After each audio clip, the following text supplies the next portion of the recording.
everybody, Cheryl, lead Off Leash K9 Training, and we have boarder Leia here. And what I am doing today is showing you about an e-collar. I've had a few requests, quite a few actually, of how to introduce this to a dog. So I'm a big fan of e-collar technologies, the educator or the mini educator. I'm going to open this box and tell you what's in it and show you how I use it. So this is what I would be telling if you were a client in my house and I was training your dog. So first off in the box, warranty information, a list of all their accessories, and the booklet of how they say to use it. E-Collar Technologies is an awesome company. They are located in Indiana. Every time I have an issue, I call them and they make it right. So keep that in mind. Super cool company. Here is the receiver, and here is the transmitter. So those are the two bits that go with the dog. The other part in the box is the charger, which has a split. So you can charge both of these at the same time, and I usually charge mine each night just so I don't have to think about it.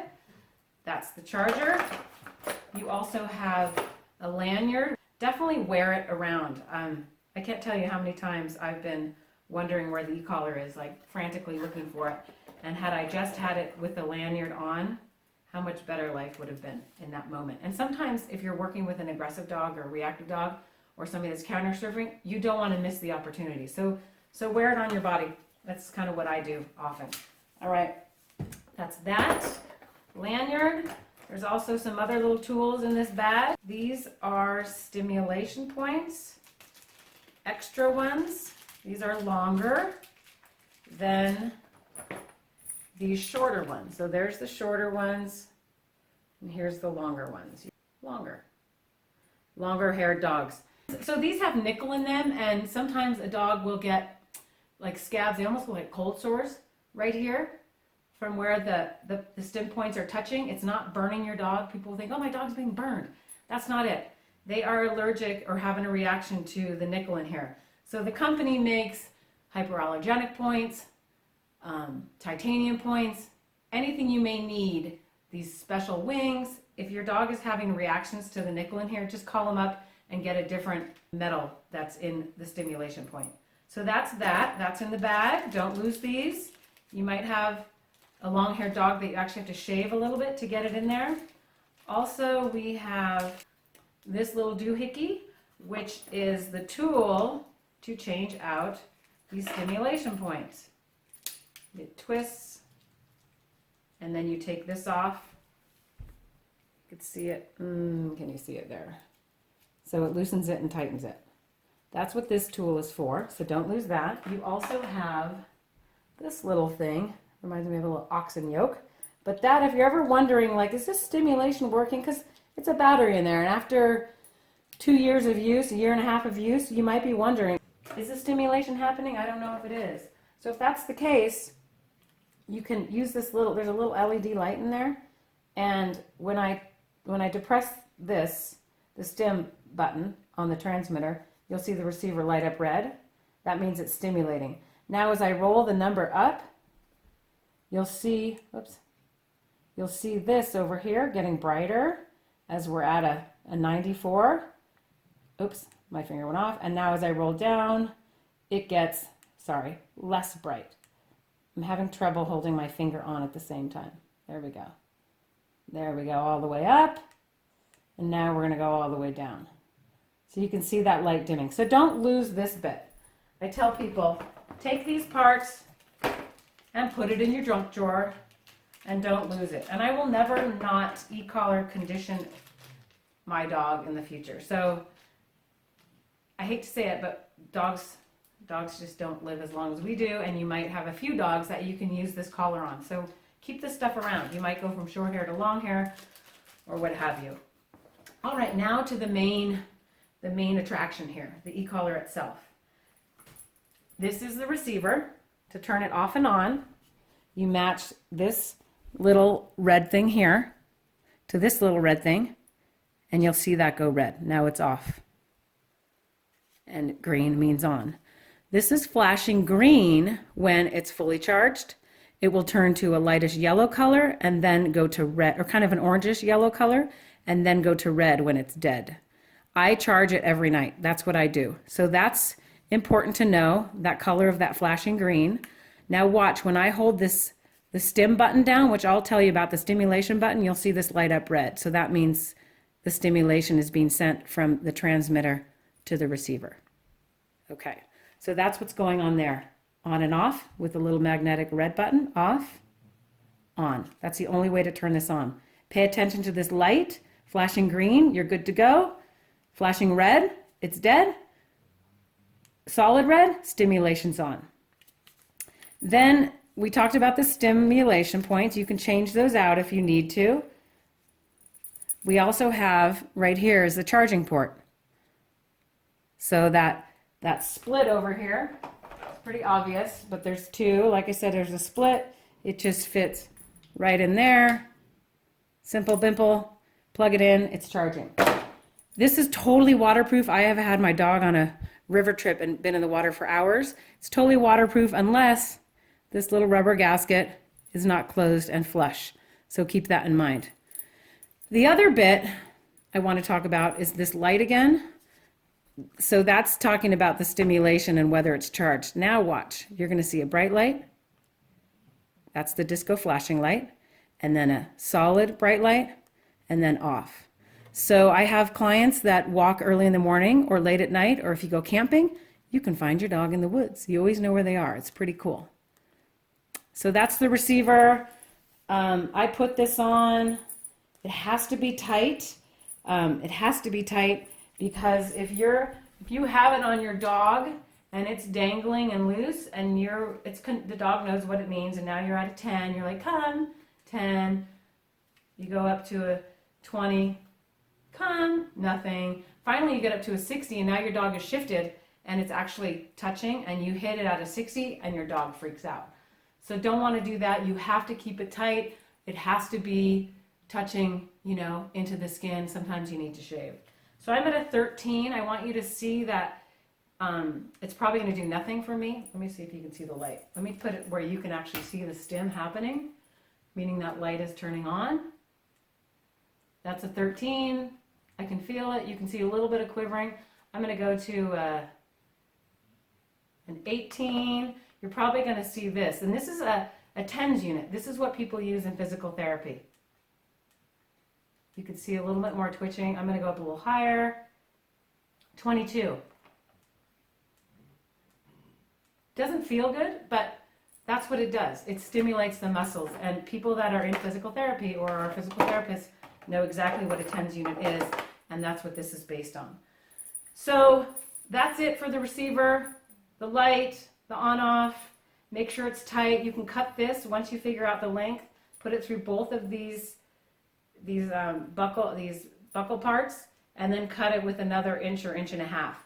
And if you get a bigger dog in the future, you can just order these off of the company as well. Alrighty, now we are going to the transmitter, and I'm going to come back up here and show you more about it. I like it when it is flashing 1D and says M and C. This is how I teach my clients. 1D, you don't have to know what it means, but I'll tell you, it means one dog. Some flash or have a 2D, which means a two-dog system, but you want it flashing. That's the main point, flashing. If it's not flashing, it's because you've locked the number out and now it's not flashing anymore. And now if I turn this dial, it doesn't work. I had a client call me once saying, the number won't work. I said, you accidentally pressed this down and held it. So if I hold, it's flashing again. Now you see the number changing. So flashing 1D. The other thing you want to see is M and C. You don't have to remember what this means, but M means momentary, C means continuous. But I just want you to see M and C. If you don't, if you just see M or just see C, you need to go back to this button in the back. It says M and C, and press it. Now it says M and C. Now it just says M. Now it just says C. Okay, so you want it flashing 1D with an M and C. That's how you want to see it. All right, now there's 3 buttons on the other side, aside from the stimulation knob here. And this one says T, and it's a vibrate here. I don't know if you can hear it. So it's like a pager, and it just freaks dogs out. It doesn't have an up or a down, you know, it doesn't go higher or lower. So I don't use this. I don't use it at all. Over here, I said you don't have to remember what M and C means, momentary, continuous. This goes with the momentary, this goes with continuous. I don't use this button, and I'll tell you why. Because often I will have a dog, I'm going to roll this down in case I touch it a little bit. If I'm working on a dog, let's say, I want it continuous. I want it to be continuous sometimes. I want the pressure or the stimulation to be continuous. So if you see both lights, we're on continuous, and it'll stay on for about 10 seconds. So keep watching. It should go off in 5, 4, 3, 2, 1. So that'll stay on if you want. And sometimes I'm going to be the dog wearing this, but my voice is the handler. So watch me. I'm going to be out there wandering the woods, and the handler says, come, applies pressure, and then it goes off. But that was at a 20. That was pretty high. I'm going to go down a little bit and do it again. Dog's over here wandering around sniffing. Handler says, come. Dog's like, all right, I'm coming. Pressure goes off. You see that? We'll do it again. Lights on means the pressure's on. Wandering around, come. Yes, pressure off. Wandering around. Come. Yes. Or good, depending on whatever your marker word is. You know, come, pressure's on. Yes, good. Then they go off again. Come, pressure's back on. So that's how I use continuous pressure. I like continuous. Sit, tap. Sit, tap. And that's how I use the tap. Finally, you get to compliance only. Compliance only meaning come, they're not coming. Okay, they're usually at a 10, I'm gonna go to a 20, I'm gonna say come and tap it and they're gonna come, guaranteed. This is after a few weeks of conditioning your dog to it, by the way.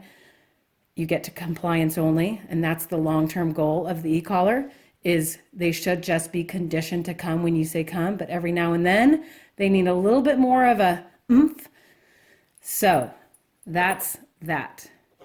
How to turn this fancy light on here, it says on off right here. You press it once, flashing. Tap it again off. Now to turn this off or on, I have to watch the LED light. I'll say hold, hold, hold when I'm doing it. So I'm hold, hold, hold, hold, hold, hold, hold, hold, hold, hold, off. Hold, hold, hold, hold, hold, hold, hold, on. And that's this. Holding, holding, holding, holding, holding, holding, off. Holding, holding, holding, holding, on. Okay? Otherwise, if you just tap it, this button, this big button back here, says on, off light, you turn the light through its little course there. So that's how you use the transmitter. There is the rubber gasket in the back. This is waterproof too, unless this isn't pushed in all the way. All right, so you have the big button on, off, light, the MC, which don't worry about unless this doesn't say M and C in the front. You have the dial to change the stimulation. You have the antenna, of course, and then you have these two buttons. And the last bit about that is, I didn't quite finish, is I can hold this for continuous pressure, or I can tap it. I can hold, hold, hold, or tap it. You can hear it going. So I don't need to go tap here or continuous here. I can just do continuous here, and I can also just tap it if I want. Okay, even if I tried to hold this black button down, holding, it just taps. Holding, it just taps. So super simple. You just need to worry about the red button and the stimulation knob. That's it, these two things. If you don't see flashing 1D, that means you've pressed this down and held it down. And you can't get to change the stimulation. So hold that back down and unlock it. If you don't see M and C, press the MC button back there until it says M and C. So pretty darn simple. Put the lanyard on, wear it. The last bit I want to talk about is distractions. And people often say, oh, my dog works at a 20, or I haven't gone above 25. Doesn't matter, people. You need to go above 25 sometimes. The world is full of distractions. We don't even know what's going on in the dog's mind half the time. You see them sniffing and you think, wow, something big is going on in there, but we have no idea. So we don't always see what they're being distracted by. And think of yourself driving a car. Let's say you're driving the car and you're at the stoplight, you got your chill music on, totally relaxed. You're like, you're just chill, you're relaxed in the car, and all of a sudden there's a cop behind you. All of a sudden your mind goes up. Nothing's really changed except for in your mind. Now there's a cop behind you. So your kind of perception, distraction level just went up a notch. It's the same with dogs. Dogs just don't cruise along at the same level of mind waves, of distraction or calmness. It's like this. So environment is up and down.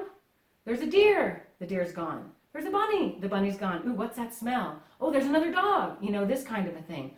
So their mind is doing this, and this e-collar sensation, this stimulation needs to either match it, but better yet, override it by just a smidge so they can come back. If I'm standing in a library and somebody taps me on the shoulder and says, hey, Cheryl, we should go. Cheryl, we should go. I'm going to hear that. But if we're at a Vegas nightclub, hey, Cheryl, we should go. I'm not going to hear that. They're going to have to say, hey, Cheryl, we got to go.